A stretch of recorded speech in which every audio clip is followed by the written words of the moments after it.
एक घने जंगल में एक गरीब सा मगर नेक दिल खरगोश रहता था। वो दिन रात घास और जड़ें तलाश करता ताकि अपना पेट भर सके, लेकिन अक्सर भूखा रह जाता। एक दिन वो जंगल के किनारे घूम रहा था कि उसे एक पुराना चमकता हुआ सुनहरी बर्तन मिला। खरगोश ने सोचा, ये तो कीमती चीज लगती है, शायद उससे मुझे मदद मिल जाए। जब वो उसे अपने बल में ले आया तो जादू हुआ। बर्तन अचानक गाजर, पत्ते और तरह तरह की सब्जियां से भर गया। कुछ ही दिनों में जंगल के दूसरे जानवरों को भी खबर हो गई। खरगोश नेक दिल था, इसलिए वो सबको खाने में शरीक करता।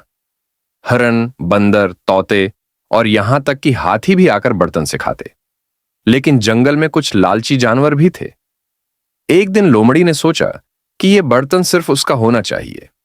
वो रात को आकर बर्तन चरा ले गई।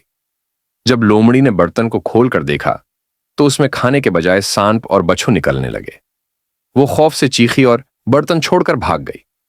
बर्तन दोबारा खरगोश के बल में जा पहुंचा। खरगोश ने समझा कि बर्तन की जादुई ताकत सिर्फ इसीलिए है क्योंकि वो नेक दिल है और दूसरों के साथ बांटना जानता है। इस दिन के बाद वो सब जानवरों को साथ खुलाता और जंगल में खुशहाली और दोस्ती कायम हो गई।